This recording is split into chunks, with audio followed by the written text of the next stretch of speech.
Best dramatic reading ever. I live my life one day at a time. A good portion of those days are uneventful, always falling in the same routine. I wake up, walk to work, walk home, then bum around until I go to bed. Sometimes I'll hang with my new friends, while other times I'll just play video games or watch My Little Pony. Friendship is magic. Every so often something new and interesting happens. I meet an old friend, I find $1 on the ground, or I get chased by a stray dog. Living in a dying city isn't very fun or interesting. This city was once full of life and color, but now most of the houses are sagging.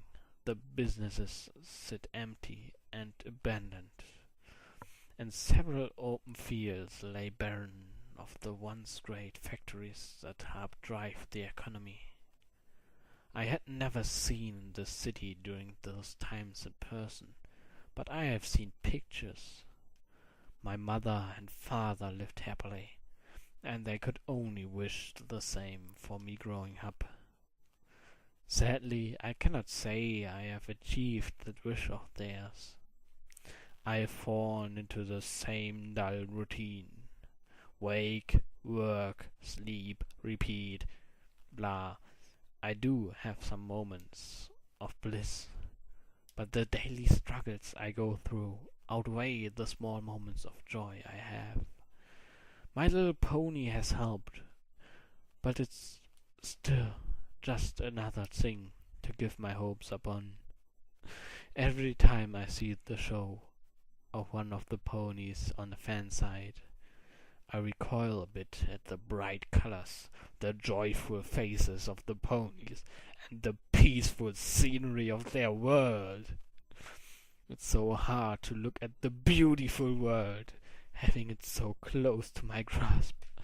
I reach out, touch its warm colors and bright, smiling faces of the ponies, only to be stopped by my computer screen. I snapped back to reality. It gets to the point where I will simply shut down my computer and walk away. I do that a lot, especially after my parents' death. I go for a walk.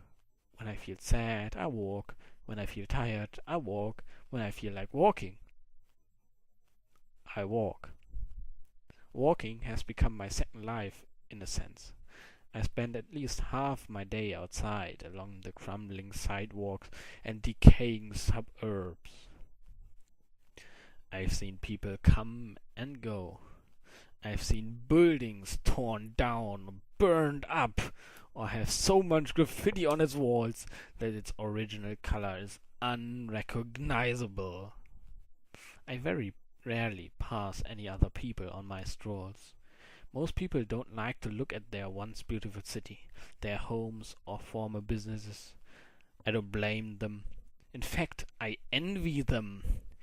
They saw this place with their own two eyes, seeing the buildings still standing tall and proud, the lawns freshly cut, the paved roads, and the sideways still intact.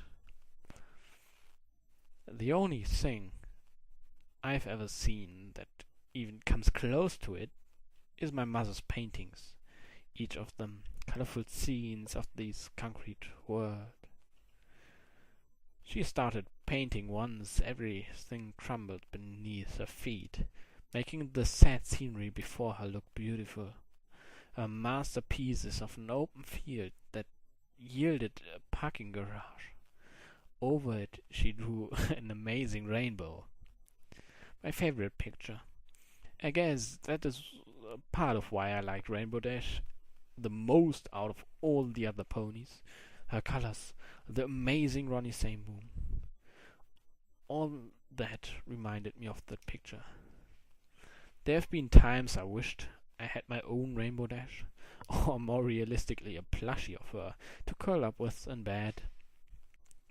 I've made an old Simba into a temporary replacement, until I am able to find enough money for one. It helps in a way, like holding it close will heal my wounds, my pain and my sorrow. My feet, after countless hours of walking in my old shoes, pulsate on the street, and all the while I hold that stuffed animal harder than a mother protecting her own child. It's the only thing I can look at and feel true joy, even if it isn't physically the rainbow dash I want. It will have to do. Today, as usual, I walked to work. It was the same shit.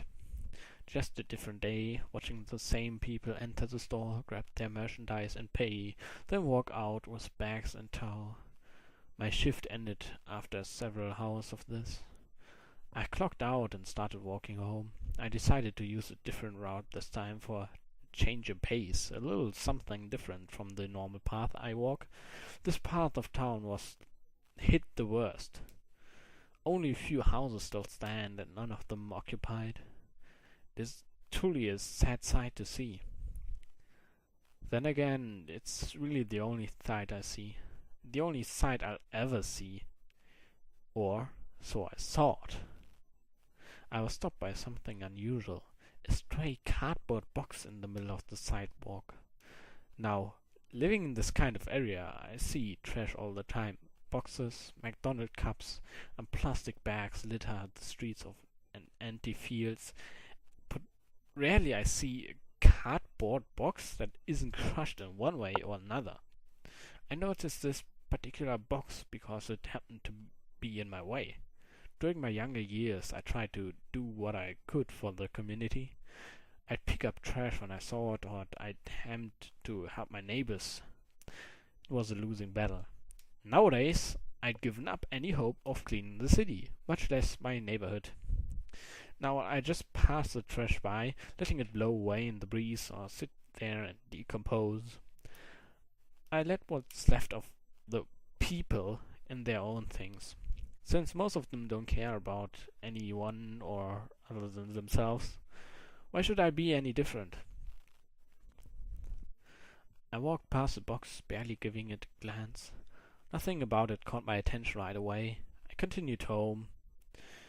My home not far away. Upon arriving, I sat down and played some games, attempting to push the box out of my mind. I had little luck, as the box somehow managed to push its way back in. Time crept on by, and soon I found myself wanting to go for another walk. I left the house and started down my usual route when I stopped. What was it about that box that made it stick out in my mind? I turned around, starting down the path I'd taken to get home, the path that I had only walked once in a blue moon. Curiosity got the best of mine, and I wanted some closure. Within minutes I found it, still sitting there, sad and alone, among the broken concrete and overgrown grass. It didn't move, it didn't stand out as if it was special. It was an ordinary brown cardboard box. I didn't want to say I came out here for nothing, so I walked closer to it. As I drew closer, however, I began to notice something inside. It was a brightly colored, multiple colors in fact, and quite small. Maybe the size of a few month-old Labrador puppy. I stopped beside the box and looked down at the colorful blob inside. This is where I currently stand, looking at the box at the small something. No, I know exactly what it is, but my brain isn't allowing me to fully realize it just yet. At first I want to say it's simply a toy, left to die along with the other things in this block, but then I saw it breathing. In fact, it appears to be sleeping.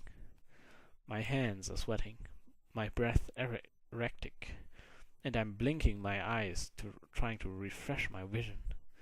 Each time the image stays the same.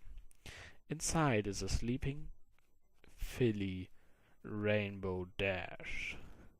I kneel down, trying to get a closer look inside the box. I can't believe what I'm seeing.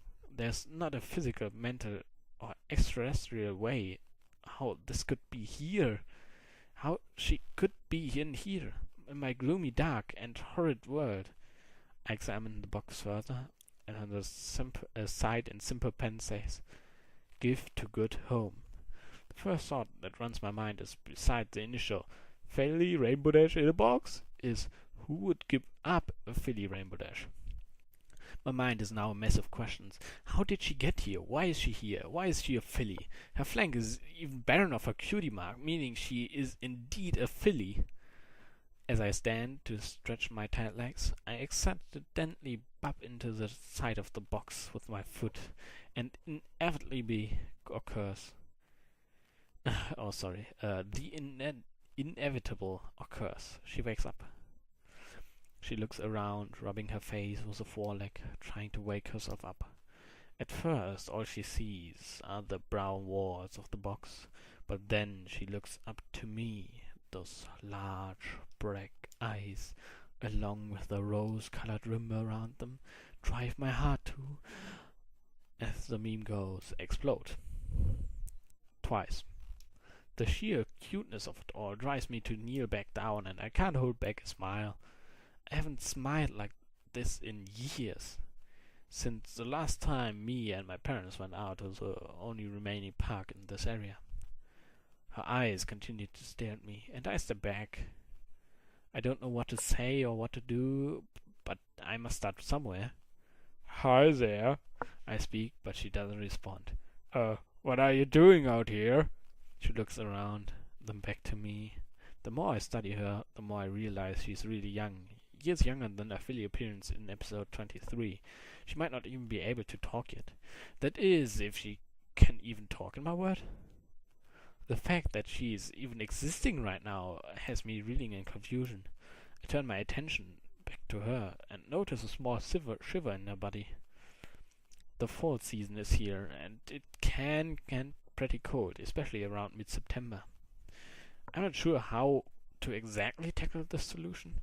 Do I take her home? Do I call someone? Who would I even call? I'm a closet brony, so none of my friends know about my love of the show. I can't take her to a shelter. That's a stupid thought in the first place. Not only would it be a horrible sight, she might be taken off to some lab and experimented on or something just as horrible. I have only one choice. She shakes once more as the cold air reaches her coat. Her wings ruffle as she lays back down and huddles her leg closer to her body to keep warm. That's the final straw. I can't take any more. I take off my own jacket and reach down and pick her up. I get the initial response I expected. Fear. She begins to squirm around, unsure what I'm doing to her. She can't fly yet, but she flutters her wings as if praying for a miracle to happen, that she does finally magically take flight. I set her into my jacket, wrap her up so that her head is sticking out, and hold her in my arm. She continues to squirm, but then my body heat begins to finally seep through the thick, thin jacket, and she settles down. "It's all right. Let's get you somewhere warmer, huh?" I smile again at her. She looks up to me with confusion in her eyes, and she tries to process what's happening. "Don't worry, I'm not going to hurt you. It's getting late, and you'll freeze out here." I think she understands me, for after I say those words, her eyes return to their normal size, and she snuggles herself more comfortably inside my jacket. She squirms a little, trying to get into a more comfortable position. I can hear her hooves and wings poking me as she sits. Then, to top it off, she rests her chin on my arm and lets out a deep sigh, closing her eyes to drift off into sleep. My heart explodes for a third time. The entire walk back, I keep an eye out for other people who could pass by. I don't want anyone seeing her. I have no way of knowing how they would react. As usual, though, I don't see a single person. It's midnight by the time I get home. Fortunately for us both, I had turned on my porch light, otherwise I might have passed it. Being one of the few occupied homes in the block meant a lot of darkness. The city even stopped running power to the streetlights, so it made it all more difficult. I glanced down at the filly, who continued to sleep in the jacket as I carried her. She was no longer shivering and felt quite warm. I walk up to my porch, careful not to make too much noise as I get my keys out, unlock the 2 deadbolts, the master lock, and finally the doorknob, and open my door. It is dark inside due to me leaving while I was still light out. With the flick of a switch, the single bulb in the hallway comes to life, shedding some light into the living room. Most of the furnishings are my parents'. Then again, so is the house. I became the owner of it after their passing, and have done what I can to keep it that way. Still, with a frilly rainbow dash in my arm, I walk into the living room. As I pass my family portrait, I greet them with a "Hello, Mom. Hello, Dad." I know they aren't there, but knowing that they love me and that I love them helps me stay sane and to keep going in my miserable life. As I enter the living room, I can feel stirring in my arm. She had woken up, mostly likely when I turned on the light, and now getting angsty. With no idea what to do or how to tackle the situation, I sat her down on the couch. Immediately, she jumps out of the jacket and looks around, already investigating her surroundings. I continue to watch her as she explores the couch, then continues to the coffee table. "What are you doing in my world?" I didn't mean to ask it out loud, but just sort of happens every now and then. Only seeing my friends once in a great while, I find myself talking to, myself a lot. I don't own a pet because that just means more money to dish out, and I'm already struggling as it is. From my question, the only response is another blank look on her face. That tells me that she has no clue either. Then again, what else should I expect from a filly that can't even talk yet? "Are you lost?" The words left my mouth, and her ears fell, and she looks to the ground. Oh, the realization strikes that she has no clue what's going on, where she lives, who I am, or anything else. She's beyond the word lost. She is misplaced. "Well, until something happens, I guess you can stay with me." I see how she lifts her head up, ears starting to erect once again, and looks at me with worry. My words don't sound that encouraging, so I throw on a smile as I speak. "Don't worry, I'm sure whatever brought you here will fix itself in time. We just gotta wait. Is that alright?" I'm not sure why I asked that, but it seems to do the trick. Her ears perk up, and she smiles. The next few hours are spent giving her the grand tour of my house. Nothing amazing to see, and I avoid her taking into the bedroom out of fear that the large amount of dirty clothes and not his coming would swallow her up. Afterwards, I give her something to eat. I break up some small carrots, and amazingly, I discover she has some teeth. Since she's still a filly, I wasn't sure if she could eat solid foods, such as carrots yet. Then again, she's from a cartoon, so I don't know what's correct for her anyway. Satisfied with the food, she finds a comfy spot in my father's recliner and sits. I don't mind. It's not like I sit in it. I was never allowed to when he was alive. So why should I change that even after his passing? It's his chair. But I'm not going to be mean to the filly for not knowing that, so I let her sit where she's most comfortable. I also give her a small blanket to wrap herself in, due to my house's current temperature. It's not as cold as it's outside, but my furnace has had some problems since before my parents' passing. There was a trick to fixing it, but that died along with my father. I must have fallen asleep at some point. I honestly expected myself to be wide awake to such an interesting event, but after long hours at work and staying up to take care of my cat Dash, my body had other plans. I'm not sure how long I was out before I wake. But it doesn't matter. As I close my eyes, I feel something against my eyesight. I look, and sleeping beside me is a small cyan filly, her rainbow mane and tail still, her head resting on the inside of my elbow. I know the meme gets old, but I must say it. My heart exploded again.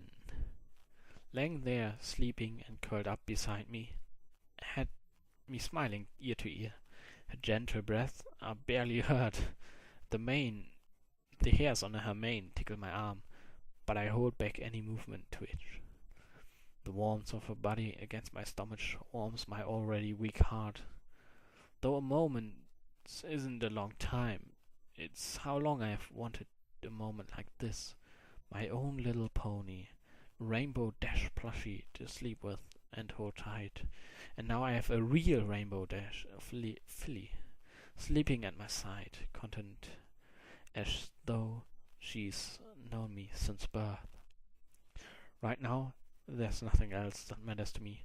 My despair, my sore feet, my painful heart all go unnoticed, as nothing else can come remotely close to the feeling I have right now. Erection. This joy I am experiencing at the moment as I lay awake on my couch. She is here. She is real. Right now, she is my little pony. Da da da, friendship solidity.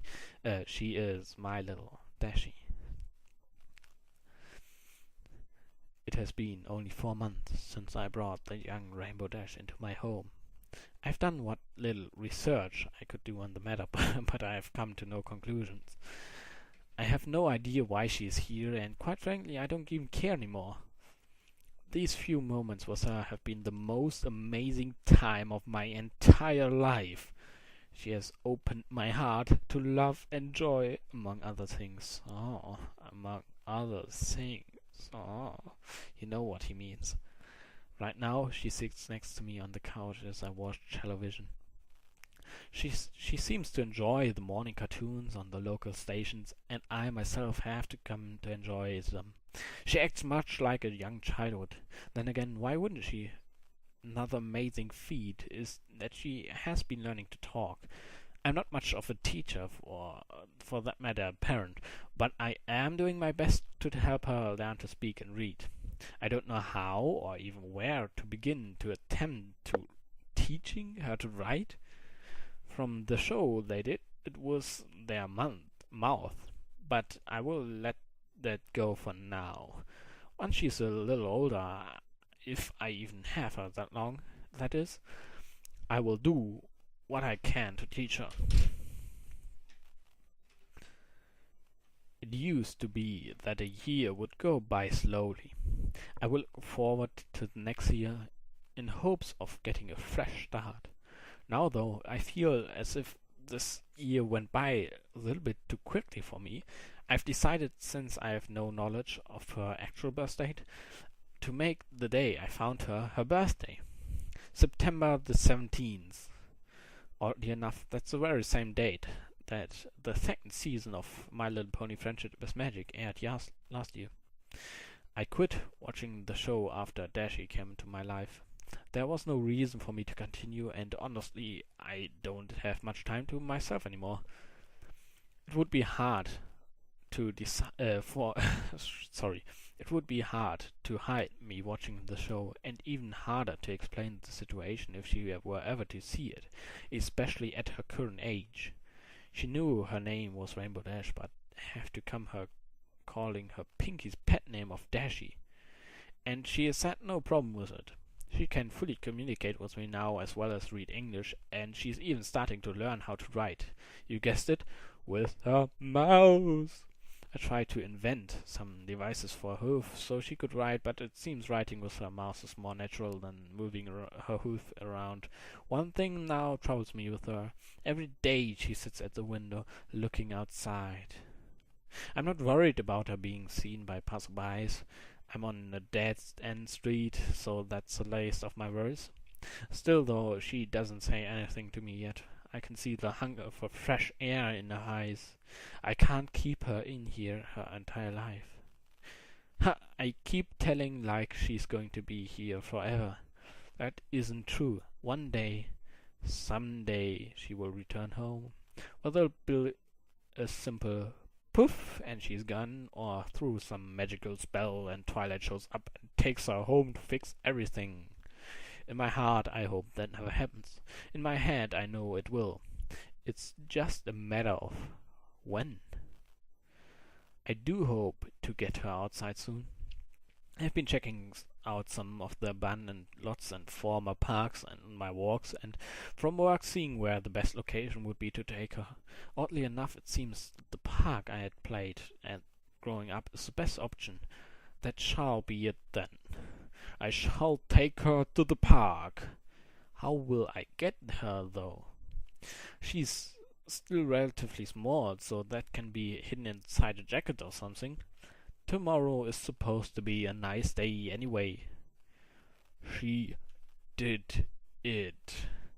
After 2 years in my care and having absolutely no knowledge of flight myself, I helped her learn to fly. She's gotten quite big in a couple of years, and it was getting hard to hide her when she walked to the park. I got so desperate to keep her hidden, I bought a dog costume for her to put on so she could walk there unnoticed. She was not happy. So I got some books from the library and read up on teaching birds to fly. I would have looked on the internet, but I fear she would become curious of it herself. There are lots of horrors in the internet, like this one, and she's not ready for it. In hindsight, it's bad enough she experienced television, but she has come to enjoy SpongeBob and NASCAR too much for me to take it away from her. Back to the flying. I've been talking her to that old park for weeks in hopes I could help her to learn how to fly. There's a large tree there with branches sticking out over a sandbox, the perfect spot for her to practice. Have you ever tried playing on above a sandbox? Actually, sand can be quite hard, almost as hard as the ground, so maybe not the perfect spot to practice. If she falls, I can't catch her easy, at least she'll have something remotely soft to land on. She fell a lot. I knew she would fall a lot. There were many scrapes, cuts and bruises towards the goal, but finally, after many weeks of work, she flew. It was only a short distance, about 50 feet, but she still did it. She's a little scraped up, but she's beaming with pride. Maybe now she could fly overhead so that the people on the ground don't notice her. I'll have to see if she can manipulate clouds like she could in the show. It would make much easier to take her places. Then she can hide on a cloud as we go to the park. Another thing that has been brought to my attention, she asked me about having her own room. I got thinking and I realized the house does have a spare bedroom, though my parents had filled this with my old school stuff from my younger years as well as several of my old toys. She might enjoy them, though she's getting older. I'm not sure how entertaining they will be for her. If she has her own room, I can get her own things, so that she can feel somewhat normal. She's pretty smart for a filly and knows about the difference between our species, but she still knows nothing about her origin. She's not ready yet. The only thing I can do is to keep her happy. I only wish I had a way to buy her the things she wants. If you told me 4 years ago I'd be taking care of a cartoon, rainbow-colored pony, I'd call you insane and be right with it. I probably am in all reality, but I don't care. I'm happy, she's happy. Today is a day for celebration, for today my little Dashie got her cutie mark. I honestly didn't know how to tackle that fact. She didn't even know what it was until I explained it to her. Now she's even more ecstatic than before. It was a normal park outgoing, but this time she decided she wanted to see how high she could get. I limited her to how high she could fly, but honestly I can't do anything about what she does up there. I can't fly, so most I could do is tell her to be careful. Somewhere she got it in her head to see just how fast she could fly, probably due to her being a NASCAR fan and, well, general racing fan. For some time she was trying to make up tricks and stunts of her own, giving them names. I'd sit on a bench, I'd fixed up, cheered. No one was ever around anymore. In fact, on the block, I think the last person left over a year ago. There are rumors that the entire area is going to be bought out by some company, however, and all this is turned into one large manufacturing area. I don't know how I feel about that, but it's not important now. Right now, I'm so overcome with joy that my Dashie knows her place. Granted, this isn't her world. She's still the same Rainbow Dash from the show. Regardless of how I raised her, she has the same spunk and attitude from the show, and now she has her cutie mark. Anyway, she climbed to quite high, and in an attempt to gain speed from a fall, well, all the right things factored for her, how she positioned herself, her mental focus, and possibly me on the ground watching and cheering her on. But she did it. She broke the sound barrier and created a sonic rain boom overhead. Now I don't even imagine what was possible to accomplish such a feat in my world. It isn't. I knew you could break the sound barrier, but actually do the rainbow part too? Okay, maybe when it's raining outside. My mind is blown. So the initial explosion brought up on many broken windows and sent off car alarms in the next country. Okay. I quickly rounded her up and we rushed home before anyone could arrive at the park. I was lucky none of my windows were broken. The rest of the day we spent celebrating. It just so happened today was her 4th birthday. I have no way of knowing how old she actually was when I got her, so I just started over. I would have to bought a cake, but due to the boom and the businesses were closed and needed new windows, so we had to make the cake on our own. Apparently the fan fiction writer got it right. She can't bake at all. Granted, I'm not the best myself, but it was still a mess. But we had fun and she enjoyed herself. Don't misunderstand that one. She just enjoyed herself. And she's happy. Therefore, I'm happy. Though that was her highlight of the day, mine was just moments ago. She has now come accustomed to sleeping in her room with me on the couch. Actually stopped sleeping in my room and kept her company in the living room until recently. Now I can sleep on my own bed once more, but I keep my door unlocked, so if she needs me, she can get me. I had just tucked her into the bed and told her good night when she said it. Good night, Daddy. I love you. I haven't seen on the internet in, 3 years now? I don't know the My Little Pony thing is online is doing, or what the memes are still alive or not, but damned, I'm just going to say it cause it's true. My heart exploded twice! For the first time, not only did she call me Daddy, which she has done on occasion, but she even said, I love you. For a moment, I didn't know what to say or what to do. I've never been in this sort of situation before, but I remembered what my mother and father used to do. So I leaned down and kissed her on the forehead and told her the same thing. Good night, my little Dashie. I love you too. She smiled at me, then closed her eyes to sleep. I walked down, turned off her light, making sure her SpongeBob nightlight was still on, of course, closed her door, then sat down on the couch. I haven't moved for an hour now. I'm so lost in thought. The few times she had called me Daddy, I didn't think of anything. I could picture why she called me that. Being with her so much made me accept it as a part of taking care of her. But tonight, when she said those 3 words, the realization finally sunk into my heart. Who's your daddy? I am her daddy. She considers me her daddy, and quite frankly, I consider her my daughter. Even though we are of a totally different species, I still love her with all my heart. Oh my god. Hopefully no child abuse is in the story. And it has taken her to speak those words for me to finally realize that. I think I have finally done it. I have broken my hard shell that had formed when my parents died. I've let a sweet little filly into my life. I gave her a home to live in, food to eat, and now a daddy to love. She has given me hope, love, compassion, and now something I thought I'd never utter. A daughter. I still speculate when the time is going to rise that she goes back to Equestria. And each day it gets harder for me to imagine when that actually happens. I just hope that she never forgets me, because I will never forget her. I believe Dashie is now at her full size, rounding in about 3 feet tall. She's fully grown, though she is still only 10 years old according to my math. I believe she's actually more along the lines of 14 or 15 possibly in actual years. So we celebrated 5 missing birthdays and officially moving day.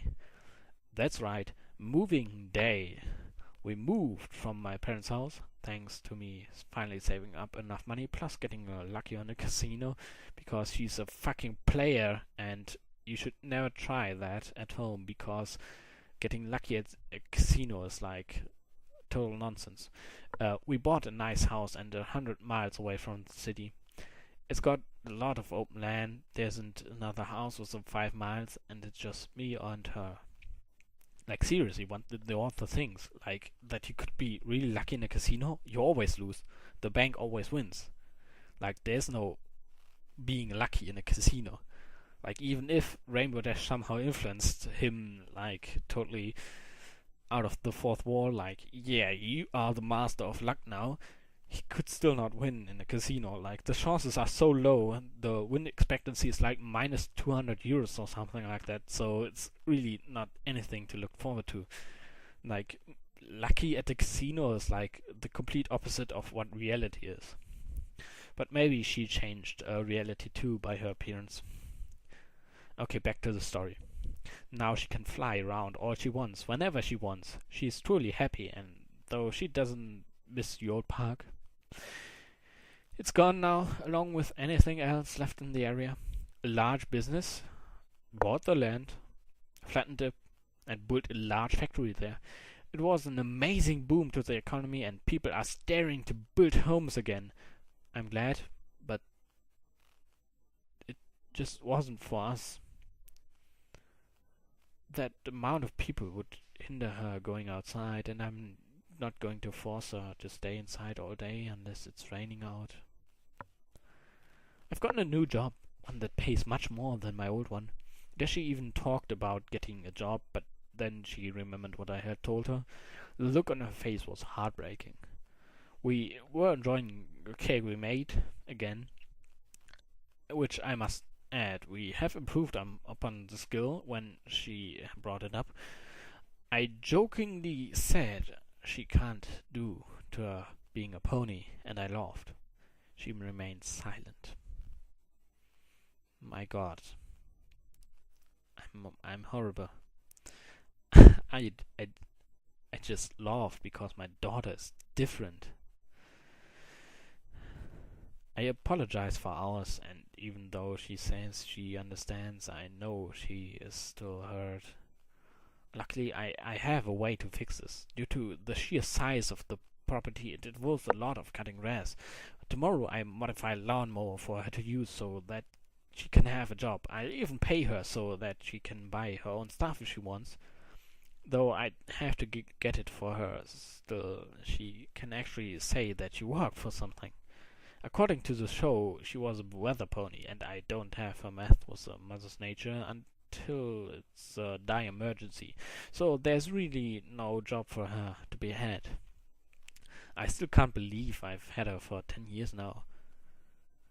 My God, time goes so fast. I wish it would slow down so I could have more time with her. I don't know when, but I have this sudden feeling our time together is running out. All of this has been too good to be true. Today has been the worst day of my life, even more than when my parents died. Due to events I could not prepare for, Dashie found out the truth before I could tell her myself. She knows what she is, a made-up cartoon character from a kids' television show. She's mad, no upset beyond all thought. She had locked herself in her room, but I know my daughter. She didn't stay in there long. She opened her window and flew off, probably into a tree or to sulk her in her sorrow. I'm a monster. I should have told her sooner. I just wasn't sure when would be the right time. Now we're both suffering for my carelessness. I thought getting cable would be a good thing to give her some more shows to watch, but what I didn't realize was that we got the hub station. I wasn't even aware that it was still up, and I find my surprise to the show, My Little Pony is still even airing. It had stopped at 8 seasons, but it was still repeated. I remember when I walked in from home with some groceries, I set them into the kitchen and walked into the living room. That's when I saw it. Yay, she did it! Fluttershy had screamed, jumping in joy as Applejack, Twilight, and Pinkie all sat on the class, with dumbfolded looks on their sides. My heart sank. I knew this episode. I remembered this episode. Even after seeing nothing for 12 years, I still remember the damn episode. In that episode, Rainbow Dash performs the Sonic Rainbow, much like how my Dashie had years ago. At the time I was still holding my keys and I dropped them. They clanged on the wood floor. If she didn't know I was home before, she knew now. How long? Dashie asked me, no emotion in her voice. How long have you known about this? Dashie turned to look at me. She had been crying and her mane was in even worse shape than normal. How long have you known about this? I couldn't help it. A tear ran down my cheek as she yelled at me. This was the first time in all these years she had raised her voice to me, and I deserved every bit of it.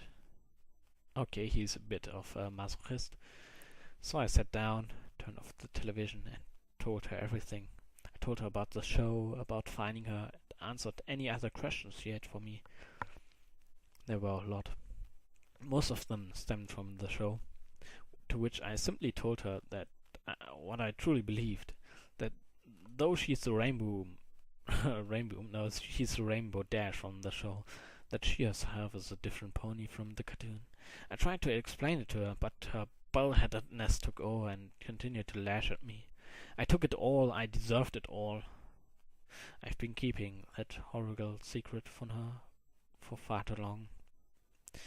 She's now a full-grown mare, capable of taking care of herself. If she were an Equestria, here I treat her like she was still my little filly. It's been wrong of me, but I couldn't help it. I didn't want this to ever happen, but I knew it would. She would have done what was right, but I didn't. It was only a matter of time before she found out, and she knew she was different. After our argument, she flew upstairs into her bedroom and slammed the door shut. I checked on her an hour later, and no response told me she had flown off.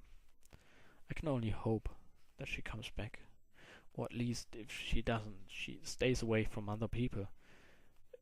If everything, I hope some sort of portal opens up and she gets back into her world and never has to think of me again. All I can say it to her at this point is, I'm sorry. I'm so sorry. It's been 3 days since Dashie left. The night of her departure I did something I hadn't done in a long time. I went for a walk. I wasn't sure where I was going or how long I walked, but that's what I did. I walked. Now, 3 days later, I'm finding myself out there walking once again. I've been out for roughly 3 hours, and though it's only 5 in the afternoon, it has grown dark again. A storm is brewing, and soon I'll getting hit by the brunt of it. I turn around to begin my walk home, though I don't rush. My energy this past days has been non-existent, as I have barely eaten anything more than some toast. Toast.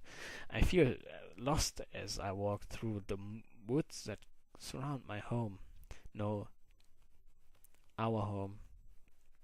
It's as much hers as it is mine, and nothing will change that. The rain has begun, but I don't quicken my pace. I just walk, much like I had done so long ago. The distant memories of all my pain and sorrow before Dashie begin seep back into my mind. I haven't had these thoughts in years. The pads of water on the tree leaves help me keep distracted. It's a peaceful sound, one you would never hear in the city. The rain is picking up as my shirt is new, soaking wet. I'm sure I'll be sick tomorrow morning, but I don't care. I've been sick for 3 days now, a mental illness that has been tearing me apart. My daughter is somewhere out there hurting, needing some comfort and warmth in this rain. I wish I could be there for her, even though she may not want me to. She may not ever want me again. I don't blame her. It must have been a horrible thing to finding out what your past life is like. I can't even imagine what it would be like. I know Dashie is a strong man and she can pull through, but I also know how she holds a grudge at some times. I'm not sure that even if she did come back, she would ever forgive me. More importantly, if I could even forgive myself. Well, stop there for a moment. Why should it be more important that you can forgive herself than she could forgive you? I mean, she's more important to you than you are to yourself, so it should be more important for her to forgive you than it should be for you to forgive yourself. Anyway, let's continue with the story. It's now pouring out there. The 3 canopies are barely holding back at the torrential rain as I'm hammered by the water droplets. I stop to look around and find my bearings to return home. I'm not lost. Most of this area was easy to transverse through once you get used to it. It's just I'm also looking for Dashie as a walk. It's the reason why I'm walking in the forest at the first place. I press on, keeping a steady pace through the rain. Suddenly I spy a large, thick tree. Its stature sticks out amongst the rest, and from looking at the barely wet grass underneath, I can tell its many branches are holding back even this hard rain. I need to take a breath, so I walk under the tree and sit down. The grass is barely wet, with only a few small droplets making their way down. This is a kind of tree I'd imagine Dashie would hide under in this rain. I wish it to be true, but I saw no sign of her as I approached. I close my eyes and lean against the tree hulk as I think about my life. Our life, together as father and daughter. We've grown so much as a family, and have been fortunate enough to have very, very few fights. None of them were as heartbreaking as the one 3 days ago. I feel a tear running down my cheeks as I imagine Dashie's face again. The anger in her eyes, mixed with the confusion, just tears me apart. I want so badly to make things right, or go back in time and stop it from happening, but I can't do either of those. What's done is done. I'm so sorry. I speak out loud, not caring for no one is listening. I'm alone in these woods beside the wildlife in this rain. They are hiding as well, and the ones that aren't are far from being such as I. I'm so sorry, Dashie. I continue to cry as I keep my eyes closed, and leaning against this tree. The rain continues to pour around me. An occasional drop hits my head, but I don't care. I open my eyes from the sun sound and look to my left.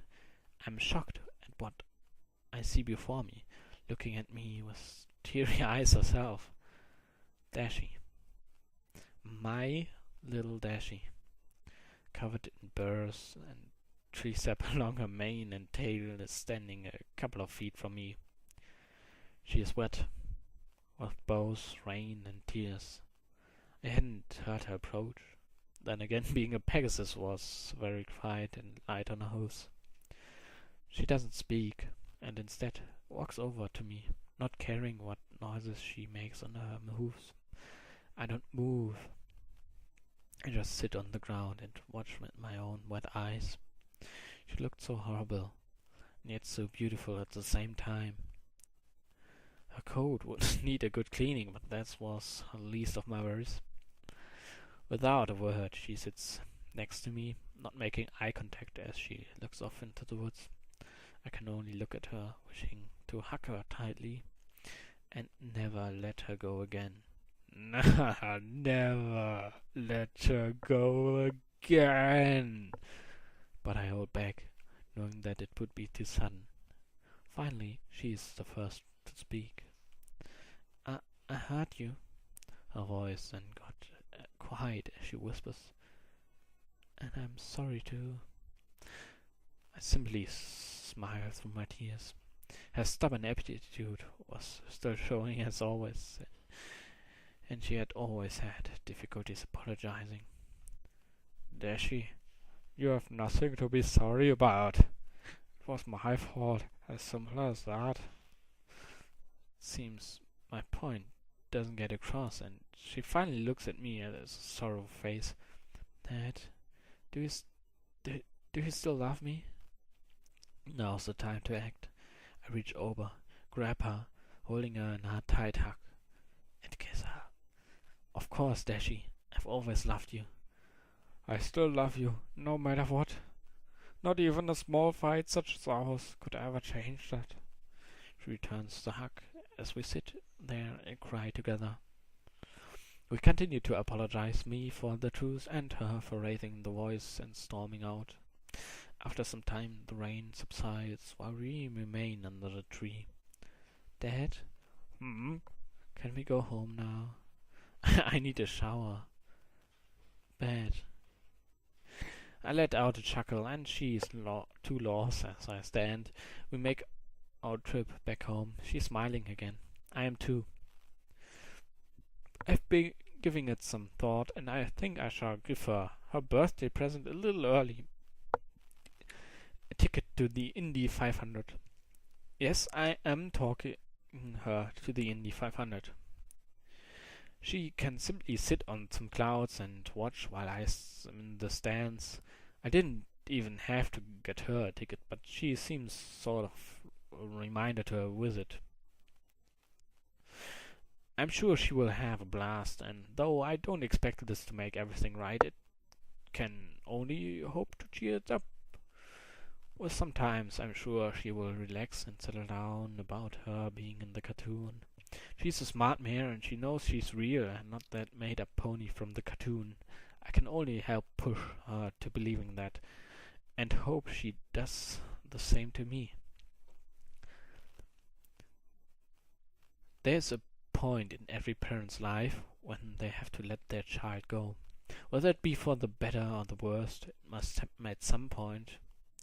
I now sit here in my living room by myself, sulking over photographs of my distant memories of me and Dashie. On her 20th birthday, I had planned a special outgoing to go and see a flight show. As we prepared to leave, there was a knocking at the door.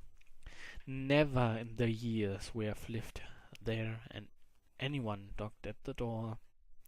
Well, we hadn't even made arrangement if someone did show up. I simply told her to go to her room while I took care of it. Once I heard her door shut, calmly and collectively I asked who it was knocking, expecting some stranger to possibly lost on his or her travel. I am the one who knocks. A female voice spoke in such elegant yet attention-grabbing tone, and I felt myself listening to her with the uttermost attention. She asked if she may come in, a question I'd normally refuse in a heartbeat, and yet something about her voice was reminiscent. I couldn't help but walk over and open the door. Okay, wait. So Celestia has a hypnotic voice now? What the actual fuck? So Celestia can hypnotize other ponies with her voice? That's just even more Celestia, I'd say. When I first saw the figure standing on my porch, I wasn't sure if it was dreaming or hallucinating. Standing there was the radiant and majestic Princess Celestia. It was a loss of words, fighting both emotions of brony excitement, which I had only felt when I first found Dashie, and emotions of sorrow, for I knew what this meant. She stood there another second looking at me. We matched each other in our eye level, her body being the size of a nearly full-grown horse. I stepped back and allowed her to enter. What caught me off next guard was the 5 other ponies that followed suit. First Twilight Sparkle, then the rest of the gang. Applejack, Rarity, Fluttershy, and lastly Pinkie Pie bounced in. Oh, so this is what an alien house looks like in the inside? Oh my god, you have a kitchen! I'm starving. Are you starving? I can make... She was stopped by Applejack's hoof. Easy there, Sugar Cube. We're just here for Rainbow, so you ain't got time for any eating. Applejack's stomach growled. No matter how hungry we are. I still wasn't sure how to completely react to all of that, but not wanting to be rude, I offered some leftovers. We have some leftovers from dinner last night. You're more than welcome to some. Pinkie took that as an okay and ran into the kitchen with much vigor. It seemed I did not even need to tell her where everything was. She instantly knew where everything was placed. Factor it to either dumb luck or simply being Pinkie Pie. I chose the latter. I'll keep an eye on her, Applejack said, walking to join the hyper pony. As she passed, she tipped her head to me. I was finding it odd the ponies were not more hesitant around a creature such as me. Then again, the same could be said for myself, but having Rainbow Dash for 15 years, I grew used to having such a thing around me. Now I have 5 other ponies and a full-size goddess horse looking at me with the same amount of curiosity that I had for them. There was a moment of silence as I watched the 2 mares enter my kitchen and begin to rummage through my fridge. I am quite surprised, Celestia began. I had expected a little more resistance to us entering. Why, I know who you all are. Celestia nodded. Ah, so you know them. That you are fictional characters from a children's TV show? Then yes, otherwise why you are all here, I have no clue. The last part I lied, hoping to keep my mind at ease. I knew the reason, but I wanted to ignore it. Oh, I think you know. My heart fell into the pits of my stomach. I did know, and she was straight to the point about it. During all those years I had anticipated this moment, but as the time dragged on, that thought slowly dispelled until it was nothing more than a minor blip in my mind. That's when it always happens, you know, when everything is finally perfect and you don't have to worry anymore. Just by the way, like after every single chapter, there was a notice or at least a referral back to his thoughts about him having to leave her soon. Like after every single part of this story, there was one referral to it. And now he says, but as time dragged on, that thought slowly dispelled. Are you shitting me? It never dispelled. Like he had it every single time. Like I would have forgotten it like after 4 years at max. Like I would have been just fine and thinking, hey, after 4 years nothing can happen, but he seems to have remembered it like 15 years long. And now he says, no, now it is dispelled. Consistency. Anyway, Excuse me, sir, but from what we could figure out, Rainbow Dash should be here, is she? Twilight began. I looked to the purple mare. I wanted to tell her no, but I know it was fruitless. She's upstairs in her room. In her room? Rarity asked, surprised. Yes, Dashie is in her room. I wasn't sure who was knocking, and I didn't want her to be spotted. Dashie? My, you are friendly with her already? Rarity continued. I wanted to punch the pony so hard right then. How she responded insulted me. Friendly? That is not even the beginning of it. And I should be asking you ponies as to what the hell you did. Celestia raised a brow, taken back by my change of tone. You see, my student. I know who she is. Get to the chase.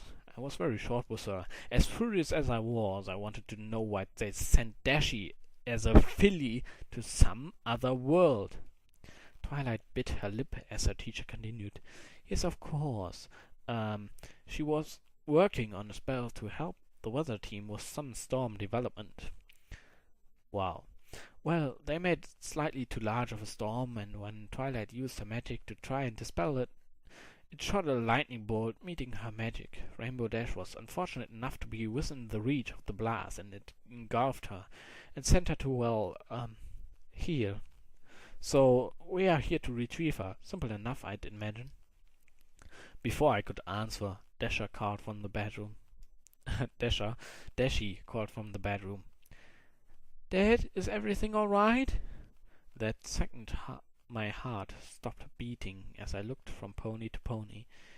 Each one's face was in pure shock and confusion. They recognized the voice of Rainbow Dash, but she said, Dad. Excuse me, Sugar Cube, Applejack started, returning from the kitchen. Did I just hear Rainbow Dash call you Dad? Before I could answer, Celestia started up again. Do you care to explain? I was so lost, so many things were running through my mind at once. There was only one thing I could do, and I had to do it, but I knew I wouldn't like it. Go into the living room. False was. Go into the living room and make yourselves comfortable. I'll be around with her. I didn't allow a response. I turned around and walked up the stairs slowly. Dad? Yeah, Dashie, I'm coming up. Wait, I looked back down to the group of ponies as they watched me ascend. We need to talk. So that's what I did. I told her who was down there, and that they were here to take her back. She had seen the cartoon every so often after some time, and I found the wacky adventures entertaining. She had given up any thought that the Rainbow Dash in the show was her, and only viewed her as another cartoon. As I talked to her and explained that those very ponies she didn't believe in were downstairs, she brushed me off with some laughs. She didn't believe me and thought I was playing some joke on her, so I took her down into the living room. Dashie! Pinkie shouted, jumping onto her silent friend. Dashie was quick to shove the pink pony off. Hey, get away from me! She was taken back by the sudden amount of ponies filling the room. They all looked to her with a worried expression as to why she shoved her closest friend away. I always thought that Fluttershy was her closest friend, but, well, Pinkie's candy mane went straight as she looked in confusion. You don't recognize me, do you? No, nor any of you, Dash continued. It hurt me so many ways. I knew these were her friends, but so many things had happened differently that she didn't know the truth fully, and neither did they, so I had to explain it to them. I started. Dashie, take a place so I can talk to them. She did just that in her recliner. The entire time she looked at all the ponies who occupied the couches and the tenterrock in the front of the fireplace. It was time, but first I had to start with a question. How long was ago she sent over here? The question caught them off guard, but Twilight cleared her throat as she spoke. About 15 days ago, why? I was speechless. 15 days ago. She has missed me. Sorry. She's bis. Oh my god, this one is really hard to read with this voice. She's been with me for 15 years. That means a day in their world meant a year here. Well, I continued, it's been a lot more time than that here. How long? Twilight asked. 15 years. All the ponies, besides Celestia's, had opened their mouths agape. That doesn't explain why she doesn't show us. Know us, Applejack said. Well, that's the thing. I found her. She was a filly. Come again? From my mouth, I think she was no older than 4 to 5 years old. Now Celestia looked surprised. You mean to tell us that you have been taking care of Rainbow Dash for 15 years since she was a normal filly? She asked. I simply nodded and looked over to Dashie, who wore an expressionless look on her face. She is... I started, but I couldn't hold back my tears any longer. I know it's not true, God, I wish, but... I understand. That now makes sense. Celestia cut me off, holding a stern look about her face. She was thinking, trying to piece together in her mind what she had possibly happened. I chalked it up to the magic being unstable, possibly reverted her age.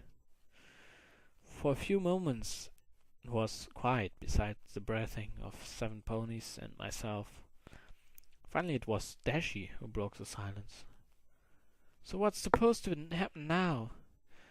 I looked to the princess, trying to read her face. No matter how good I've gotten at reading Dashie's face, Princess Celestia had the best poker face I've ever seen. I had no clue what she was thinking or feeling at this moment. Actually, this line is quite fun because he played the casino quite long and he has a poker face. You get that? And let's continue with the story. Well, it's not simple. Twilight? Celestia looked to her pupil, who instantly perked up hearing her name. Do you still remember that memory spell from the Discord incident? Twilight simply nodded as she stood up from the couch and hopped onto the floor. I knew what was going on, but what Celestia had in her mind. She wanted Twilight to either erase memories and start from anew, or possibly. I hoped she was just simply wanted to give Rainbow Dash her memories of her friendships and time in Ponyville back. I wasn't sure what to do. I felt it was right. I knew it was right and needed to be done. I had been telling myself that for 15 years, and I waited for this moment. And now he suddenly waits. But back to the story. But there was something I needed to say before it happened.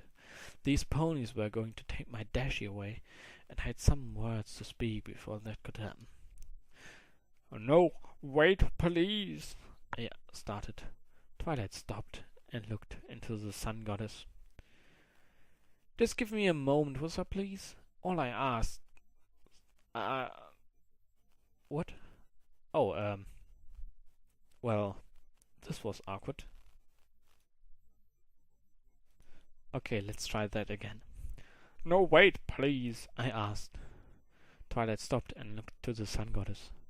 Just give me a moment, will you, please? All I ask, since this was the last time we'll see each other.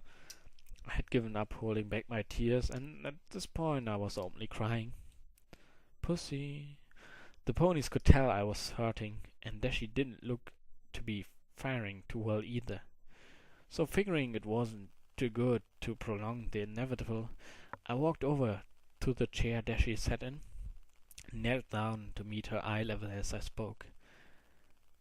Dashie, my little Dashie, I love you with all my heart. You have to done wonders to open me from the man I since was. You... I had to pause a moment to settle down.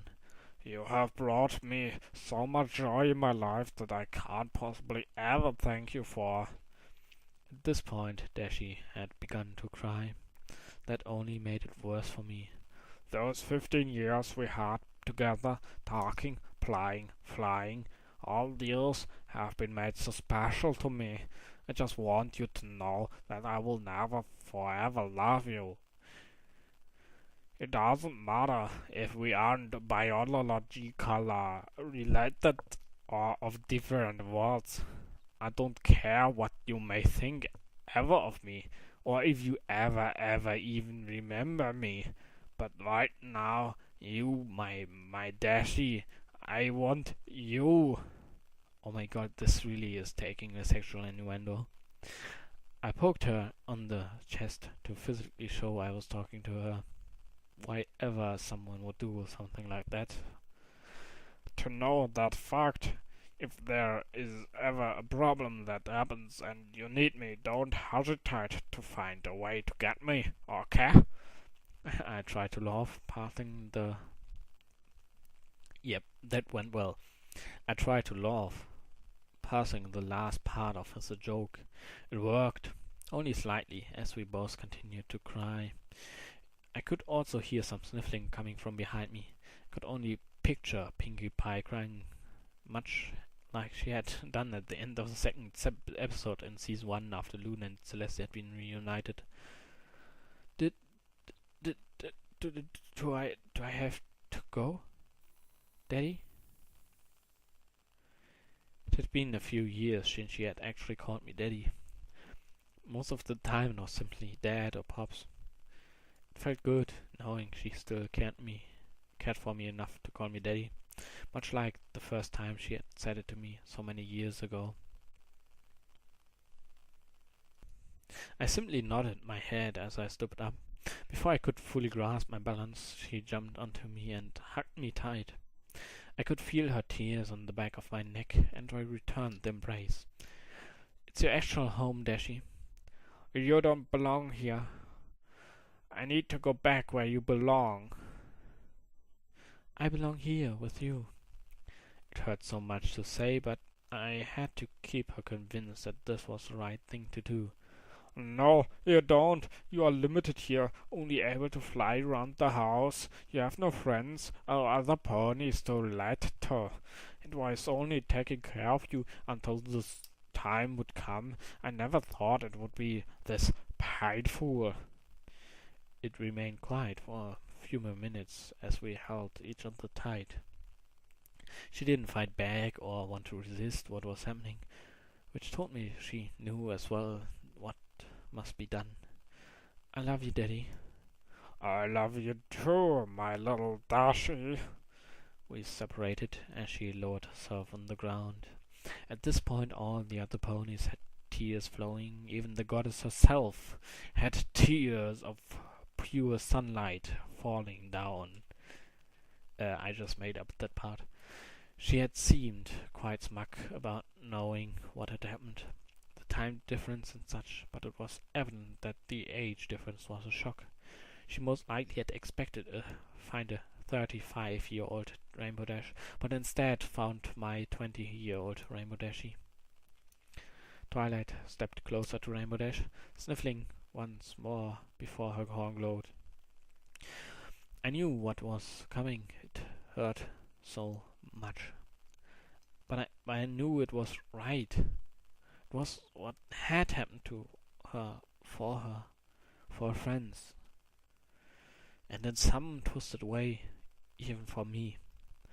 Now I could know she was actually going home and would be around her friends and could fly wherever and whenever she wanted to, without any limitations.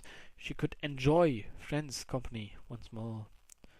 White! I looked down from the floor to Dashie as she backed from Twilight.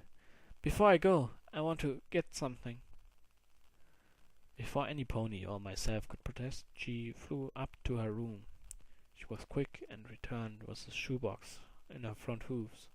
I wasn't sure if she would be allowed to take anything back with her, and half expected the princess would protest, but she remained quiet, allowing Dashie to quickly write down something on a piece of paper and set it on the coffee table.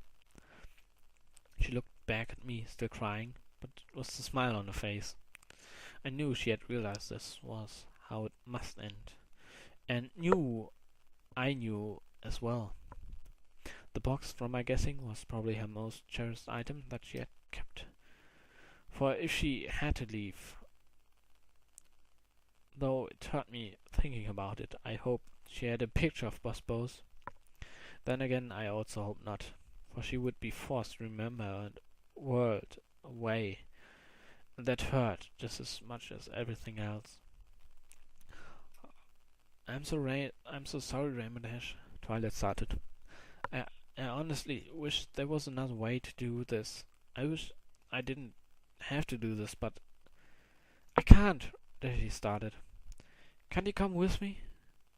The stuttering in her voice told me she was simply speaking her mind, not actually asking the question.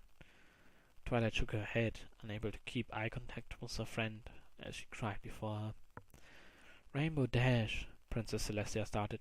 He cannot join you in our world, much like how you cannot stay in his. This was all never meant to be, and the world around us was not made to house you.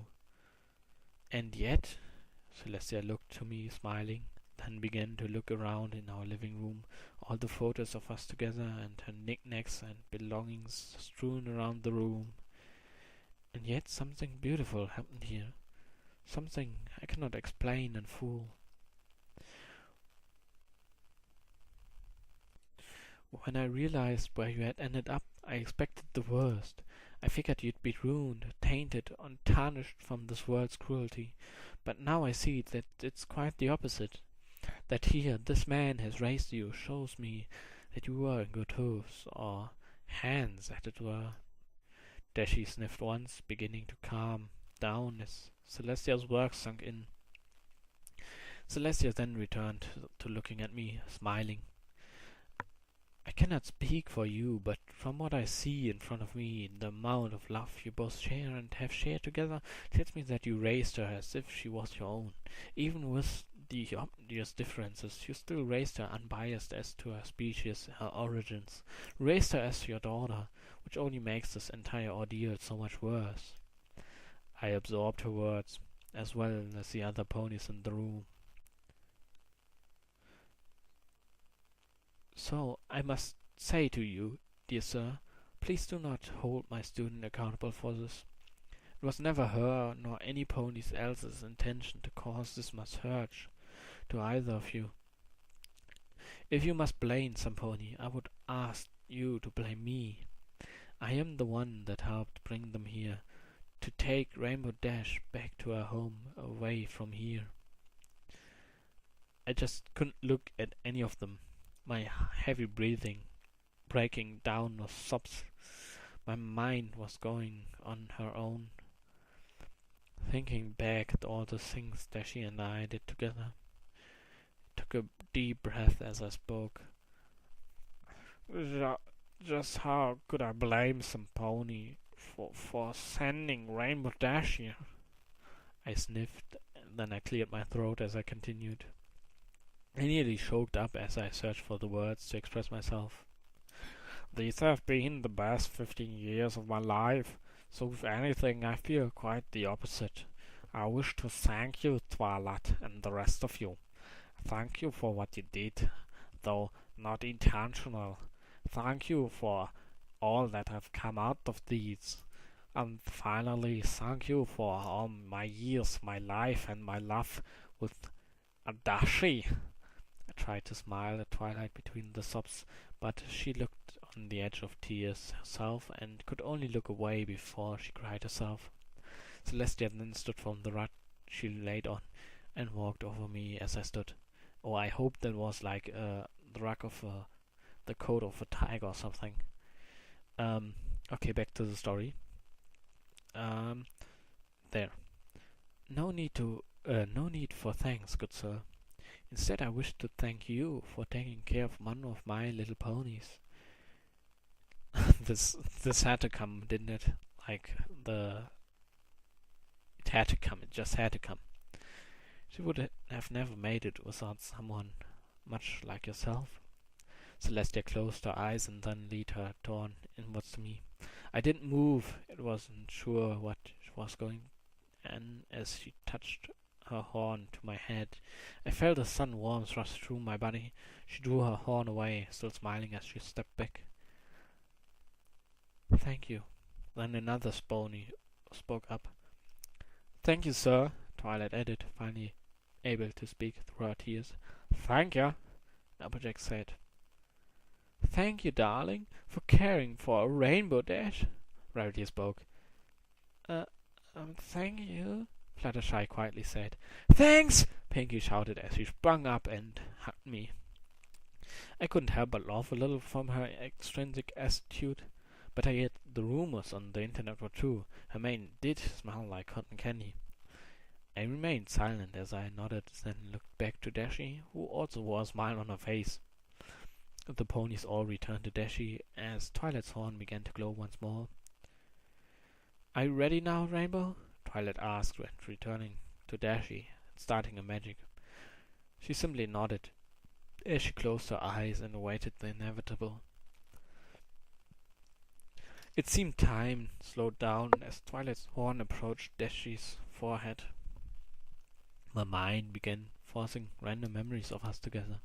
I can vividly remember the splashing of the bathtub from her pastimes before she showered herself. I can still taste our many failed attempts at baking and cooking in general. I can still smell the outdoors from our times at the parks where she was able to spread her wings.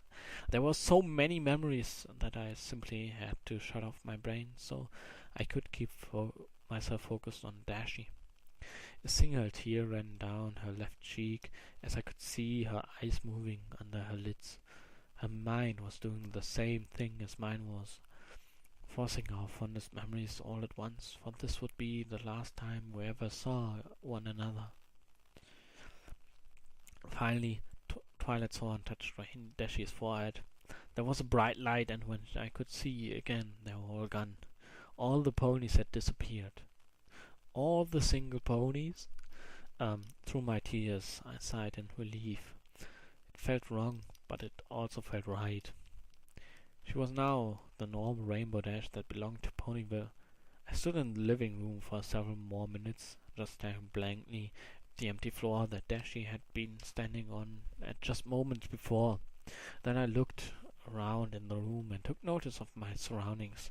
I noticed things were different. Pictures that once held images of me and Dashie no longer hung from the walls. Many of the personal items of hers were scattered around the living room were gone as well. I was confused, so I ran up to her bedroom to look. When I opened the door, what I saw, instead of her NASCAR and airshow posters mixed with a bed and other furniture, was a simple office.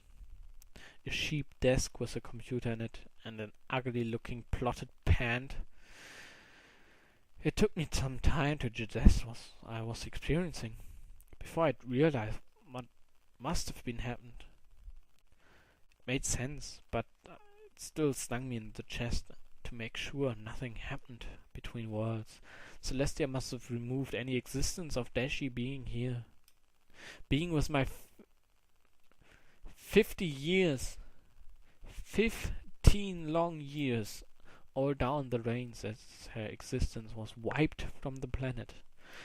I felt as though all those years were for naught, wasted, as I wouldn't be able to remember her.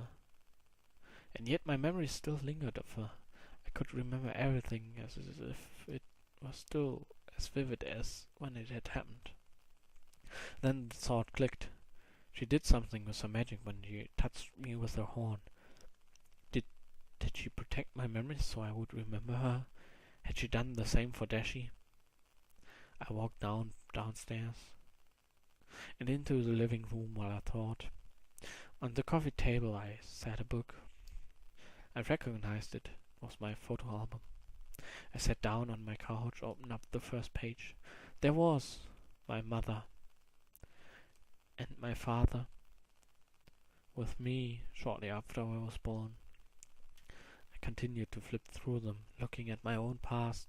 There was a gap after my parents died, but just to keep my mother's dream going, I picked it back up, making false pictures of happy times and enjoying my life to stick into a book of memories. Then I opened up a piece of paper. I picked it up and immediately recognized the handwriting, or more correct, mouse writing. I speculated this was what she had written before she had left. Dad, for 15 years you took care of me. For 15 years you loved me, played with me, and made sure I enjoyed a life in a world not meant to house me. I'm not a mayor of many worlds, but even though I told you this in person, I feared you needed a written version of it, so you'll know it was all real. I love you, Daddy. You helped shape me into mayor I am now. I'm not sure what is going to happen, if I will remember any of this or not, but I want you to know that you did a good job of raising me, even if I was a bit stubborn at times and short with you during others. With Celestia's permission, I hope to allow you to keep your photos, our memories, with you so you will never forget. Again, I love you, and thank you. Your little daughter, always. Your little Dashie, forever. Rainbow Dash. I set the note back into the page, flattening it with my hand as I left the dry tear marks littering the paper. I read the note over and over and over again until I had memorized it. Then I turned the page and was greeted with Dashie's silly smile. So now I sit here looking through my photo album of our time together. Her first bath, her first words, her first drawing, her first preen feather, all in this book of memories. Everything else in the house was gone, but what I had put into this book still remains. I don't dare ever change that either, but I will continue to add to it, to show that those years with her helped not only shape herself, but helped shape me as well. I'm a new man now, from what I was 15 years ago, changed, giving another chance by a sheer miracle of fortune events that transpired from somewhere I can't even speculate. If I had never gone back and checked that box, if I had done something different than I could have changed everything between us. I guess I'm lucky that it all worked out. I can gladly say I have achieved my parents' only wish, for me to be happy. Though I'm saddened, I'm still happy for the time I had with her. Now I sit alone in this empty house, staring at my mother's picture, my mother's rainbow picture, with a smile plastered on my face. Every time I see it, I think of Dashie. I should be crying, should feel horrible and want nothing but my daughter back, and yet I feel relieved to know that everything is alright. She didn't run away or leave on bad terms. She is gone, home, where she belongs and is safe. I look back down on my photo album, turning the page after our most recent photos. The pages are blank.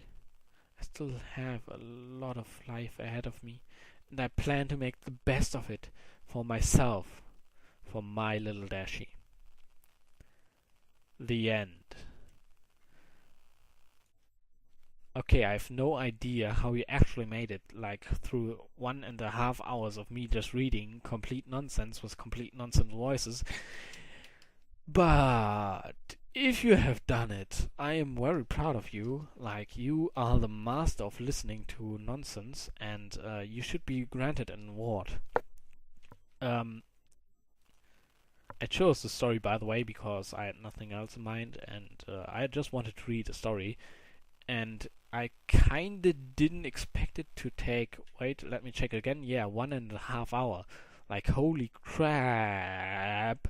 I've never read for 1.5 hours straight, but I hope you still found it enjoyable, because that was what it's all about. Like, it was not, as you may have noticed, it was not a serious reading, but instead a reading of fun. So I hope you had your fun today. And flutter smileys, to just say the least, because that's a joke, an insider joke you will never understand, but I still had to say it, so haha, you have not understand the joke. There's still a couple of things I could remark on the story to just make you feel a little bit worse about me and just hate me a little bit more, like how I feel that the ending is not really that cool, because blah blah blah, she gets back home and oh, she is so happy about it, and oh yeah, oh, she is back home. And then there was these sexual innuendos that Ike somehow brought up again and again when she said like, oh, you will always be in me. But anyway, the story was actually quite fun to read, to be honest, and I had my fair share of fun myself. And I guess I'll catch up with you later, or never, or whenever I want to, because I am the master. And see you next time. I was Dream Whisper, and you just listened 1.5 hours of my little Dashie reading by the Mr. Dream Whisper. See you next time.